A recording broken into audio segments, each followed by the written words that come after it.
네, 여러분 안녕하세요. 네, 리뷰솔입니다. 네.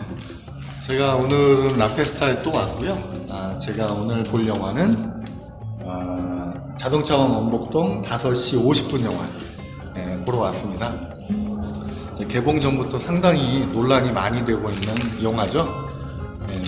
비가 주인공을 또 하다 보니까 비 관련한 또 이야기, 또 원복동이라는 그 실제 인물에 대한 이야기, 또 기존의 그 배급이나 투자 방식하고는 또 틀리다 보니까 이런저런 좀 말들이 많은 영화입니다. 그 논란들에 대해서 제가 좀 편견 없이 영화를 보고 그 논란들에 대한 또 제 개인적인 생각을 좀 곁들여서 영화에 대한 또 얘기, 정보를 또 전달을 해드리도록 하겠습니다. 자, 그럼 또 이따 뵐게요, 여러분. 좀만요. 여러분 잘 보고 왔고요. 네, 바로 좀 편안하게 또 대본 없이 제가 본 느낌을 좀 그대로 여러분들에게 좀 빨리 전달을 해드리도록 하겠습니다. 이 영화는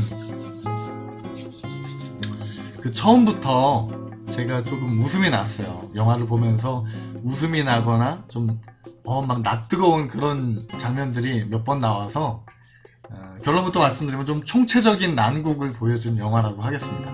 이 영화에 관련된 논란과 더불어서 그 얘기들을 좀 해보도록 하겠습니다. 이 영화는 시작과 더불어 제가 좀 웃음이 났던 것이, 영화가 시작하면 이렇게 새가 날아가면서 자전거 경주장을 보여주는 그 부감씬들이 보여져요. CG 장면이죠. 근데 이 CG가 수준이 100억대의 영화라고 하기에는 너무 수준이 낮습니다. 폭파 장면도 그렇고요. 그냥 CG 배우는 학원의 어떤 연습생이 만든 것 같은 수준이에요. 그냥 그림입니다. 그림. 누가 보더라도 디테일이 전혀 살아있질 않아요. 그래서 CG만 좀 안 좋은가 보다 라고 생각을 했는데, 기술적으로 굉장히 모든 분야들이 안 좋습니다. 이 기술적으로 문제가 많은 것이, 예를 들자면 여러분 경주잖아요. 그러면은 경주라는 건 스피디한 것을 통해서, 스피디한 그 모습을 통해서 그 속도감을 관객들이 느끼게 하고 거기서 긴장감을 유발해야 되잖아요. 적당한 음향 효과도 집어넣어 가면서 되게 빠른 컷 편집들을 통해서 속도감을 관객들이 훨씬 느끼게 해야 되겠죠.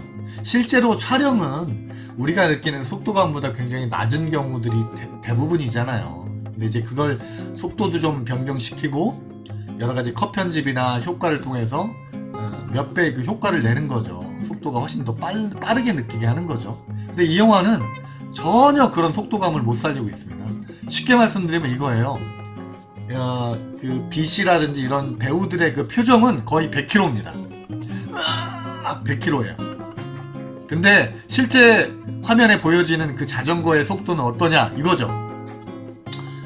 마트 나가볼까? 어르신 어디 가세요? 저 마트 좀 다녀오려고요, 어르신. 예, 안녕하세요. 천천히 가려고요. 예. 경치 좋네. 1분 갈 거리 한 20분에 가지 뭐. 이겁니다. 예. 제가 썸네일 제목에 달아놨듯이, 예. 배우들 표정은 100km, 실제 보이는 속도는 20km. 그렇게 보시면 되겠습니다. 왜 그렇게 잡았는지 도저히 이해가 안 될 정도로 마치 천천히 찍어서 그걸 편집이나 속도 조절을 통해서 보여주려고 했던 거를 실수로 효과를 안 주고 그냥 원본 필름을 그냥 보여주는 느낌? 너무 느려요, 자전거가. 너무 느립니다. 연습할 때도 그렇고 내가 타도 저거보단 빠르게 탈 것 같은데 라는 속도감을 느껴요. 근데 무슨 놈의 긴장감이 들겠어요. 그 경주 마지막 장면도 막 거기 청중들은 막 이러고 막 배우는 또 막 이러고 있는데 실제 그 영화관의 관객들은 이런 거죠. 그렇구나. 되게 느리다. 이렇게 되는 거죠. 기술적으로 제대로 편집이나 여러가지 것들을 활용을 못한 거죠. 왜 쓸데없이 자꾸 멀리서 카메라를 잡아요. 그 느린 화면 보여줄 거면서. 왜 그렇게 잡았는지 모르겠어요. 콘티도 제대로 설정을 못한 거죠. 편집도 그렇고. 그러면 기술만 낫냐? 아닙니다. 연출로도 상당히 낯뜨거운 장면들이 많이, 개연성도 엉망이고요. 낯뜨거운 장면들이 이어져요. 그리고 당연히 그러다 보니까 연기도 빛을 발하지 못합니다. 연기 잘하는 배우들임에도 불구하고. 제가 제일 낯뜨거웠던 장면은 마지막 경주 장면에서 비가 이기고 나서 세상에나 자전차를 총독에게 던져버립니다. 독립투사도 아닌 사람이 자전차를 던져버려요. 총독에게. 당연히 일본 순사들이 달려오죠. 근데 갑자기 관객들이 엄복동을 지키자! 이러고 막 뛰어내려와서 어깨동무하고 노래 부릅니다. 인도 영화도 아닌데 막 노래를 불러요. 갑자기. 예. 막 감동을 이끌어내려고 어거지로 눈물을 짜내려고 그러는 거죠. 노래를 불러요. 그리고 총 맞아 죽다가 영화가 끝납니다. 이게 뭡니까 이게. 예. 그나마 저 빼고 관객이 2명이어서 그렇지 관객들이 많았으면 저 얼굴 가리고 나갔을 것 같아요. 얼굴이 그냥 화끈화끈 거리더라고요. 막 닭살이 어우. 예, 이건 아닙니다 여러분. 예, 너무 심해요. 예. 그리고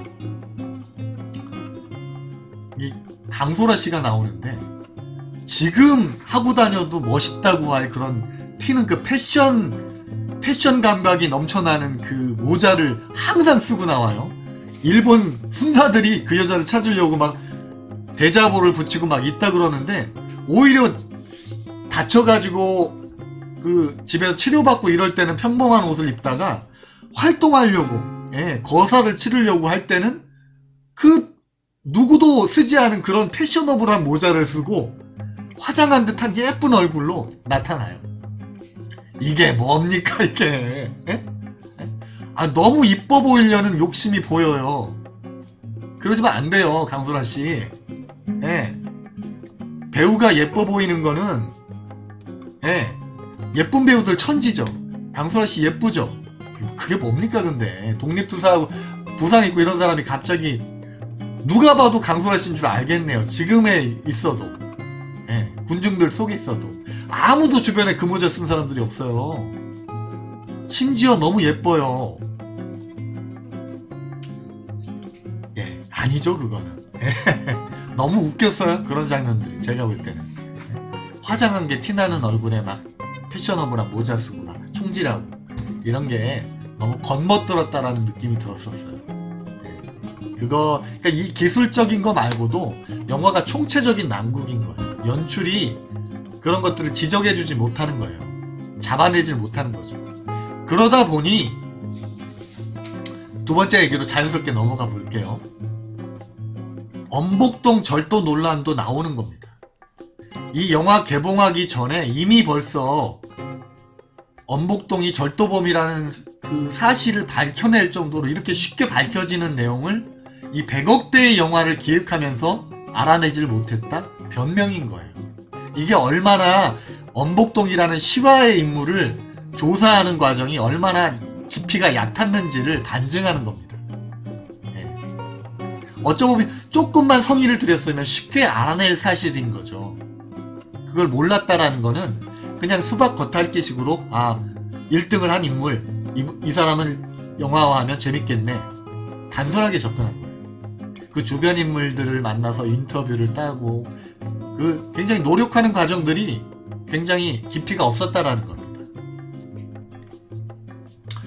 세 번째 얘기로 또 연결을 시켜볼게요. 왜 그렇게 깊이가 없었을까요?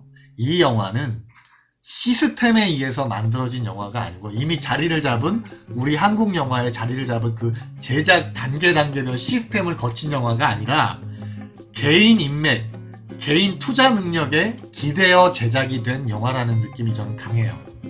실제로 이 영화는 지금의 영화에서는 좀처럼 보기 힘든 그 저예산 영화에서나 나올 듯한 1인 투자 그런 형태를 지니고 있습니다. 한 기업이 뭐 셀트리온 뭐 관련사니까 사실상 셀트리온에서 투자를 다 한 거죠. 한 기업이 모든 투자를 다 해버려요. 되게 보기 드문 자막이 나옵니다. 요즘 보통 영화관에 가면 자막 나올 때 제공 뭐 이런 거 나올 때 보면 회사들이 굉장히 많잖아요. 예. 그 투자 부담을 나누는 거죠. 위험 분담을 나눠서 몇 개가 실패하더라도 한두 개만 성공해도 다시 원금이 그래도 회수될 수 있는 어떤 그 안정적인 그런 기반을 만들려는 거죠. 그래야 장기적으로 그 자금들이 영화 투자에 계속 쓰이게 되는 거죠. 근데 그 시스템을 완전 무시하고 한 영화에 거의 몰빵을 합니다. 이거는 옛날에 보여줬던 그런 제작 투자 형태예요. 그거 자체가 개인 시스템에 의해서 만들어진 영화라는 걸 반증하는 겁니다. 이범수 씨가 제작자로 또 참여를 많이 하시다 보니까 당연히 제작에 관여를 많이 하게 되다 보니 연출 그 논란이 나오는 거예요. 그래서 감독이 중도에 하차도 되는 거죠. 그걸 화합을 못하니까 감독이 그때도 그만뒀을 때 인터뷰 그거잖아요. 제작자로서 이범수 씨가 너무 연출 영역에까지 너무 침범을 하는 느낌을 받았다. 다시 돌아오시긴 하셨지만 그러다 보니 개인의 그 역량에 기대는 영화다 보니 B도 저는 캐스팅이 됐다고 봐요. 이 100억대의 영화에 영화 배우라기보다는 가수로서의 이미지가 아직도 강한 이 B라는 인물, 또 영화 관객층에게 크게 매력적이지 않은 B를 주인공으로 캐스팅했다라는 것 자체가 엄복동에 그렇게 어울려 보이지도 않고요. B가 연기를 못하고 잘하고 그걸 논란을 떠나서 어울려 보이지도 않고요. 얼마든지 이 100억대 영화에 캐스팅 1순위, 2순위가 될 배우들이 많음에도 불구하고 B가 캐스팅된 것 자체가 다분히 개인적인 시스템이라는 것을 보여주는 거죠.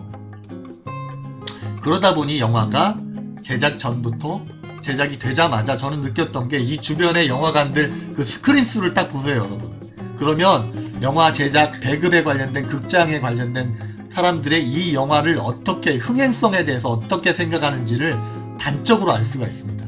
이 영화는 개봉한 지 벌써 지나간 영화들보다도 스크린 수가 적거나 비슷한 수준에서 개봉을 하고 있어요. 그 말은 뭐냐면 이 영화에 대한 판단은 이미 내려졌다는 거예요.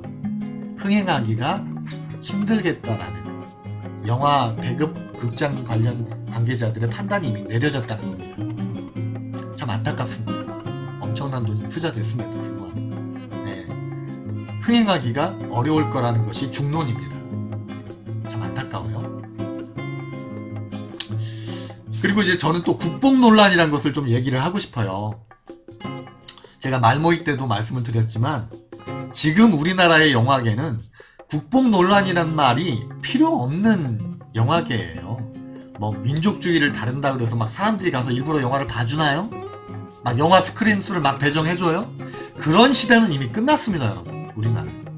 그런 식이라면 해외 영화제에서 상 받고 작품성 있다고 막 평가받는 영화들 왜 스크린 수 배정을 못 받고 왜 흥행이 안 돼요? 그런 시대는 끝났어요, 여러분. 제가 말씀드렸잖아요. 그냥 나라에서 나가라 그러면 길 가서 누가 지나가는지도 모르는데 깃발 흔들고 그럴 때나 통용이 되는 얘기예요. 독재자가 막 권력 휘두르고 문화 권력을 막 휘두르고 이럴 때나 가능한 얘기예요, 여러분. 예. 아니 엄청난 돈이 들어가고 손실이 나는데 그냥 국뽕영화라고 뭐 스크린 수를 막 배정해주고 관객들은 막 가서 봐준다고 말도 안 되는 얘기입니다. 그거는 그 말도 안 되는 얘기. 그런 얘기를 하는 것 자체는 다 기레기들이에요.